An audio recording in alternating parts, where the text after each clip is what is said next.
ప్రజాశక్తి లాంటి పేపర్లు కావచ్చు, any other paper, even web news channels కూడా, శ్రీకాకుళం జిల్లాలో పనిచేస్తున్నటువంటి వెబ్ న్యూస్ ఛానల్స్ కూడా చాలా విరివిగా నిన్నటి నుంచి ప్రచారం చేసే ఏంటి, ఈ జిల్లాలో అనేకమైనటువంటి సమస్యలు ఉన్నాయి,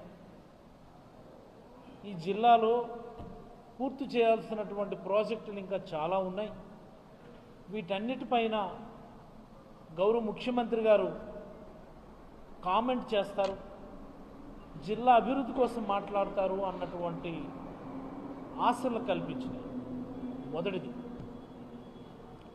మరి నేటి కార్యక్రమం చూస్తే నా దృష్టిలో నేటి కార్యక్రమం అత్యంత నిరుత్సాహపరిచినటువంటి కార్యక్రమం అని నేనైతే భావిస్తా ఉన్నాను.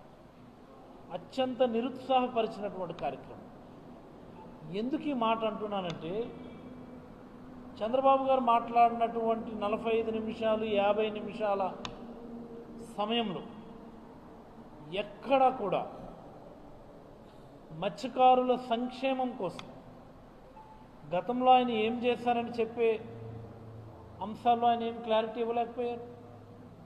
రాబోయే రోజుల్లో ఏం చేస్తామన్నటువంటి అంశం మీద కూడా ఆయన ఎలాంటి క్లారిటీ ఇవ్వలేకపోవడం అన్నటువంటిది మత్స్యకారులుగా మాకందరికీ చాలా నిరుత్సాహానికి గురి చేసిందని ఈ సందర్భంగా మీకు అందరికీ మనవి చేస్తా ఉన్నాను. ఎందుకు ఈ మాట అంటున్నానంటే, ఈరోజు వేదిక మీద మాట్లాడినటువంటి వక్తలందరూ కూడా, ఇంక్లూడింగ్ రాష్ట్ర మత్స్యశాఖ మంత్రి, జిల్లా మంత్రి అయినటువంటి అచ్చెన్నాయుడు గారితో సహా చెప్పినటువంటి మాట, ఎన్టీఆర్ గారు పార్టీ పెట్టి 44 ఏళ్ళు అయింది నేటికి. ఈ 44 ఏళ్ల కాలంలో అన్ని సందర్భాల్లో కూడా మత్స్యకారులు తెలుగుదేశం పార్టీకి అండగా నిలబడ్డారు అని చాలా గొప్పగా చెప్తా ఉన్నారు. నేను అడుగుతా ఉన్న మత్స్యకారుడిగా, మీరు చెప్పాల్సింది ఈ 44 ఏళ్ల కాలంలో మత్స్యకారులు తెలుగుదేశం పార్టీకి బలంగా అండగా నిలబడ్డారని కాదు మీరు చెప్పాల్సింది.